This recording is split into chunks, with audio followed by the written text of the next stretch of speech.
American സാമ്രാജ്യത്വത്തിന്റെ അഹങ്കാരത്തിന് മേൽ ഇറാന്റെ പോരാട്ട വീര്യം കുറിച്ച ഐതിഹാസിക വിജയമാണ് നമ്മൾ ഇന്ന് ലോകവേദിയിൽ കാണുന്നത്.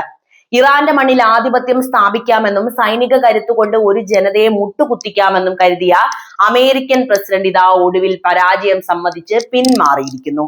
ഭീഷണികൾക്കും ഉപരോധങ്ങൾക്കും തകർക്കാൻ കഴിയാത്ത പേർഷ്യൻ കരുത്തിന് മുന്നിൽ ലോകത്തെ ഏറ്റവും വലിയ സൈനിക ശക്തിക്ക് അടിയറവ് പറയേണ്ടി വന്നു എന്നത് ചരിത്രപരമായ മാറ്റം തന്നെയാണ്.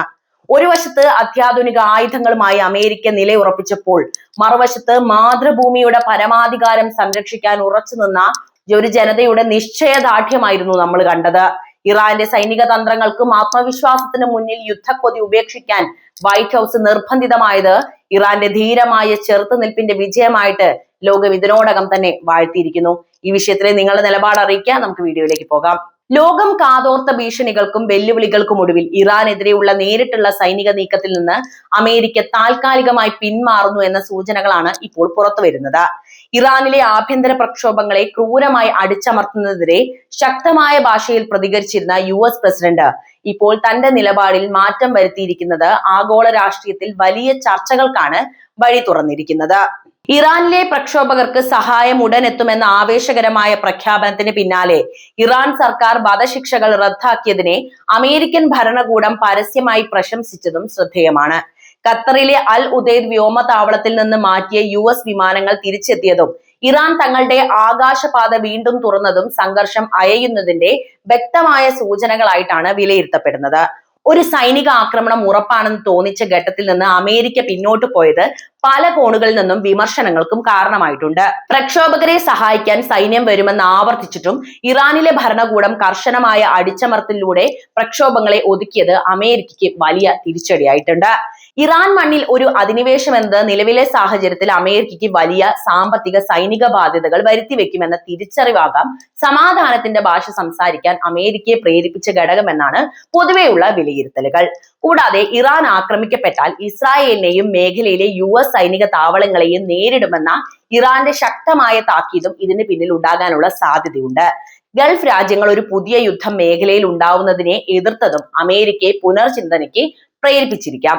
പ്രക്ഷോഭങ്ങൾ താഴ്ന്ന നിലയിലായതോടെ അമേരിക്കയുടെ ഈ പിൻവാങ്ങൽ ഇറാന് വലിയൊരു നയതന്ത്ര വിജയം തന്നെയാണ് അന്താരാഷ്ട്ര തലത്തിൽ നേടിക്കൊടുത്തിട്ടുള്ളത്. എങ്കിലും ഇറാനെ സാമ്പത്തികമായി ഞെരുക്കാനുള്ള ഉപരോധങ്ങൾ തുടരുമെന്ന് തന്നെയാണ് നമുക്ക് സൂചനകളിൽ നിന്ന് മനസ്സിലാകുന്നത്. അതായത് വർഷങ്ങളായിട്ട് ഇവർ സാമ്പത്തിക ഉപരോധങ്ങൾ നടപ്പിലാക്കുന്നുണ്ടല്ലോ. അമേരിക്കയും ഇറാനും തമ്മിലുള്ള ദീർഘകാല ശത്രുതയുടെ ഏറ്റവും പുതിയ അധ്യായത്തിൽ ഇറാൻ മണ്ണിൽ നേരിട്ടുള്ള സൈനിക നീക്കത്തിന് മുതിരാതെ അമേരിക്ക പിൻവാങ്ങിയത് ആഗോള രാഷ്ട്രീയത്തിൽ വലിയ ചർച്ചയായി മാറി എന്ന കാര്യം നമുക്ക് വ്യക്തമായിട്ടുണ്ടാകും അല്ലെ. പശ്ചിമേഷ്യയിൽ ഒരു പുതിയ യുദ്ധത്തിന്റെ കാർമേഘങ്ങൾ ഉരുണ്ടുകൂടിയ ഇത്തരം ഒരു സാഹചര്യത്തിൽ നിന്നാണ് ഈ അപ്രതീക്ഷിത മാറ്റം സംഭവിച്ചിരിക്കുന്നത്. അതേറെ സന്തോഷകരമാണ്. ഇറാനിലെ ആഭ്യന്തര പ്രക്ഷോഭങ്ങളെ പിന്തുണച്ചും ഭരണകൂടത്തിന് മുന്നറിയിപ്പ് നൽകിയും രംഗത്തെത്തിയ അമേരിക്കൻ ഭരണകൂടം യുദ്ധം ഒഴിവാക്കാൻ തീരുമാനിച്ചത് പ്രധാനമായും തന്ത്രപരമായ ചില കാരണങ്ങളാലാണ്. ആ കാരണങ്ങൾ എന്തൊക്കെയാണെന്ന് നമുക്ക് നോക്കാം. ഇറാന്റെ മണ്ണിൽ ഒരു യുദ്ധവും തുടങ്ങുന്നത് അമേരിക്കയെ സംബന്ധിച്ചിടത്തോളം വലിയൊരു കെണിയാകുമെന്ന തിരിച്ചറിവാണ് ഇതിൽ പ്രധാന പങ്കുവഹിച്ചത്. അതായത് ആധുനിക മിസൈൽ സാങ്കേതിക വിദ്യയിലും ഡ്രോൺ കരുത്തിലും ഇറാൻ കൈവരിച്ച മുന്നേറ്റം അമേരിക്കയെ പുനർചിന്തനയ്ക്ക് പ്രേരിപ്പിച്ചിട്ടുണ്ട്. ഇറാനെ ആക്രമിച്ചാൽ പശ്ചിമേഷ്യയിലെ അമേരിക്കൻ സൈനിക താവളങ്ങൾക്കും ഇസ്രായേലിനും നേരെ ശക്തമായ പ്രത്യാക്രമണം ഉണ്ടാകുമെന്ന് ഇറാൻ നൽകിയ താക്കീത് അമേരിക്ക വളരെ ഗൗരവത്തോടെയാണ് കണ്ടത്. ഹോർമുസ് കടലിടുക്ക് പോലുള്ള തന്ത്രപ്രധാനമായ പാതകൾ ഇറാൻ അടച്ചാൽ ആഗോള എണ്ണ വിപണി തകരുമെന്ന ഭീതിയും വാഷിംഗ്ടണിനെ പിന്തിരിപ്പിച്ച പ്രധാനപ്പെട്ട ഘടകങ്ങളാണ്. കൂടാതെ അമേരിക്കയുടെ സഖ്യകക്ഷിയായിട്ടുള്ള പല അറബ് രാജ്യങ്ങളും ഒരു വലിയ യുദ്ധം തങ്ങളുടെ മണ്ണിൽ ഉണ്ടാകുന്നതിനെ ശക്തമായി എതിർത്തുകൊണ്ട് രംഗത്ത് വരികയുണ്ടായി. ഗൾഫ് മേഖലയിലെ സാമ്പത്തിക ഭദ്രത തകർക്കാൻ യുദ്ധം കാരണമാകുമെന്ന് അവർ വിലയിരുത്തി. റഷ്യയും ചൈനയും ഇറാന് നൽകുന്ന നയതന്ത്ര പിന്തുണയും അമേരിക്കയുടെ നീക്കങ്ങൾക്ക് തടസ്സം സൃഷ്ടിച്ചിട്ടുണ്ട്. യുദ്ധം തുടങ്ങുന്നത് എളുപ്പമാണെങ്കിലും അത് എപ്പോൾ അവസാനിപ്പിക്കുമെന്നോ എന്ത് പ്രത്യാഘാതം ഉണ്ടാക്കുമെന്നോ മുൻകൂട്ടി പറയാൻ കഴിയാത്ത സാഹചര്യം അമേരിക്കൻ സൈനിക വൃത്തങ്ങളെയും വലിയ രീതിയിൽ ആശങ്കയിൽ ആഴ്ത്തിയിട്ടുണ്ട് എന്ന യാഥാർത്ഥ്യം നമ്മൾ ഇവിടെ തിരിച്ചറിയേണ്ടതുണ്ട്. ഇറാൻ വധശിക്ഷകൾ റദ്ദാക്കിയതായും പ്രക്ഷോഭകാരികളോട് മൃദു സമീപനം സ്വീകരിച്ചതായും വരുത്തി തീർത്ത നയതന്ത്ര നീക്കങ്ങളെ പ്രശംസിച്ചുകൊണ്ട് അമേരിക്ക മുഖം രക്ഷിക്കാൻ ശ്രമിച്ചതായും ചില നിരീക്ഷകർ കരുതുന്നുണ്ട്. ആത്യന്തികമായിട്ട് മറ്റൊരു ദീർഘകാല യുദ്ധത്തിലേക്ക് എടുത്തു ചാടുന്നത് തങ്ങളുടെ സാമ്പത്തിക താല്പര്യങ്ങൾക്കും അതുപോലെ ആഗോള പ്രതിച്ഛായയ്ക്കും ദോഷം ചെയ്യുമെന്ന ബോധ്യമാണ് അമേരിക്കയെ ഈ പിൻവാങ്ങലിന് പ്രേരിപ്പിച്ചത് എന്നതാണ് നമുക്ക് വായിച്ചെടുക്കാൻ കഴിയുന്നത്. ഇത് ഇറാന്റെ പ്രതിരോധ തന്ത്രങ്ങൾക്ക് ലഭിച്ച വലിയൊരു വിജയമായിട്ട് തന്നെയാണ് ലോകരാഷ്ട്രങ്ങൾ പോലും വിലയിരുത്തുന്നത്.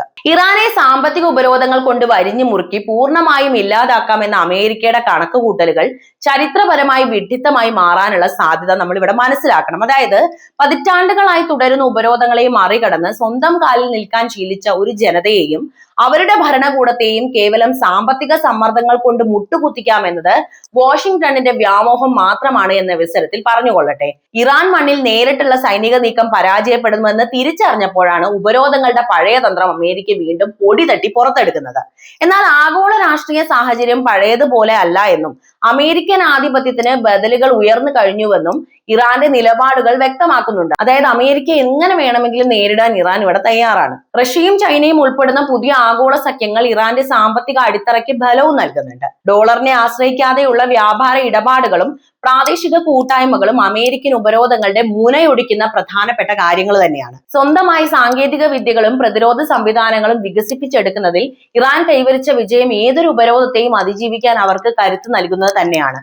പശ്ചിമേഷ്യയിലെ ഇറാന്റെ സ്വാധീനം സൈനികമായിട്ടല്ല, മറിച്ച് രാഷ്ട്രീയവും സാംസ്കാരികവുമായ വേരുകൾ ഉള്ളതാണെന്ന് അമേരിക്ക തിരിച്ചറിയുന്നില്ല.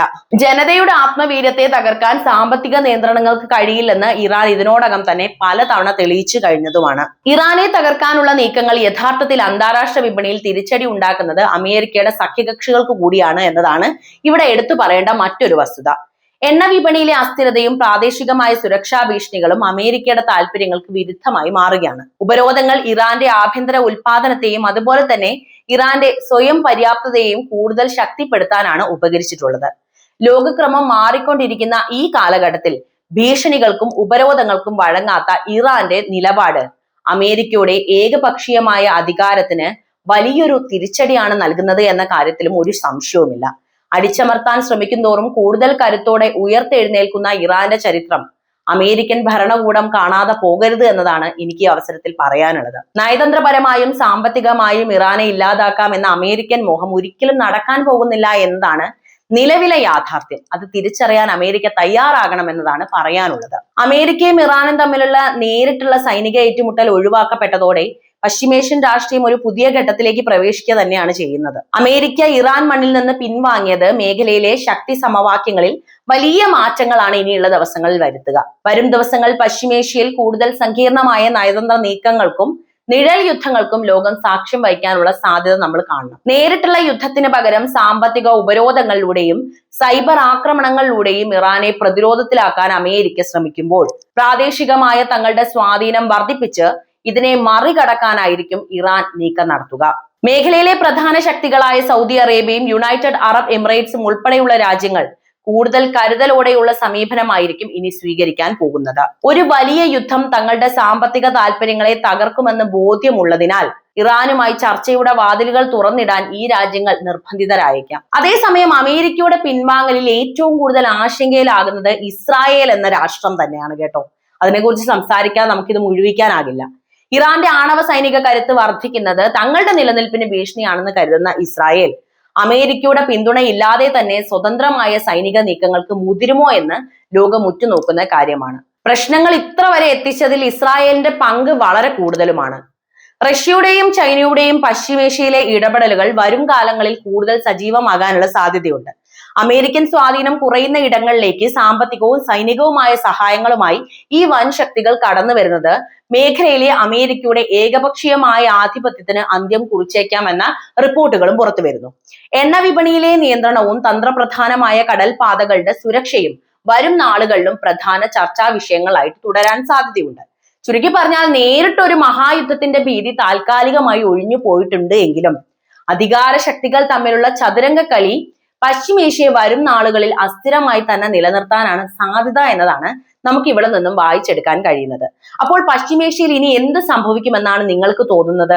പല വിലയിരുത്തലുകളും ഇതിനോടകം തന്നെ ചർച്ചയായിട്ടുണ്ട്. നിങ്ങളുടെ വിലയിരുത്തൽ എന്താണെന്ന് അറിയാൻ താല്പര്യമുണ്ട്.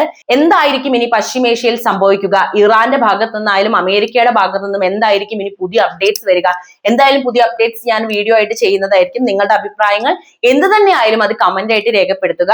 വീഡിയോ ഇഷ്ടമാവുകയാണെങ്കിൽ ലൈക്ക് ചെയ്യാനും കൂട്ടുകാർക്ക് ഇടയിലേക്ക് ഇത് ഷെയർ ചെയ്ത് കൊടുക്കാനും പ്രത്യേകം ശ്രദ്ധിക്കുമല്ലോ.